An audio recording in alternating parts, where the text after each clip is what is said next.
तर विदर्भातल्या अनेक जिल्ह्यामध्ये पारा 45 अंशांच्या पुढे गेलाय। सकाळपासूनच उन्हाचे चटके जाणवत आहेत। दुपारी रस्त्यांवरची वाहतूक कमी झाली आहे। विदर्भातील उष्णतेच्या या तडाख्याबाबत आढावा घेतलेला आहे आमचे प्रतिनिधी अमर काणे यांनी। पाहूया। नागपूरसह संपूर्ण विदर्भामध्ये उन्हाचा प्रकोप दिसून येत आहे। 45.5 अंशाच्या पुढे पारा अनेक जिल्ह्यात विदर्भात गेलेला आहे। आता रस्त्यावरची वाहतूक आपण बघू शकतो। दुपारच्या सत्रात सुद्धा अतिशय कमी अशी वाहतूक रस्त्यांवर दिसत आहे। उन्हाचा प्रकोपच एवढ्या जोमात आहे की सकाळपासूनच लोक घराच्या बाहेर पडणं टाळताना दिसत आहेत। दुपारी तर रस्त्यांवरची वाहतूक सुद्धा कमी दिसत आहे। प्रशासनाकडून सुद्धा आवाहन करण्यात आलं आहे की गरजेच्या कामाशिवाय घराच्या बाहेर पडू नका। घराबाहेर पडताना सर्वसाधारणपणे लोक असे चेहरे झाकून म्हणजे झाका नाही लागायला पाहिजे म्हणून चेहरे झाकून बाहेर पडताना दिसत आहेत। थंड पेयांकडे लोकांचा कल दिसून येत आहे।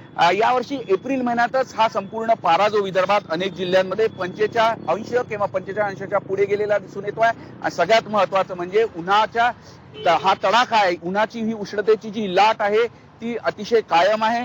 10-11 एप्रिल नंतर जे उन्हाचा तडाखा सुरू झाला तो सातत्याने एप्रिल महिन्यातच दिसून येत आहे। अजून मे महिना संपूर्ण राहिलाय, नवतपा येणार आहे। त्यामुळे लोक आताच चिंतेत पडलेले आहे। उन्हाचा प्रचंड असा प्रकोप संपूर्ण विदर्भात नागपूर असो, अकोला असो, अमरावती असो, वर्धा असो किंवा चंद्रपूर असो या सर्व जिल्ह्यांमध्ये दिसून येत आहे। झी मीडियासाठी व्हिडिओ जर्नलिस्ट सुमित सह अमर काणे, नागपूर।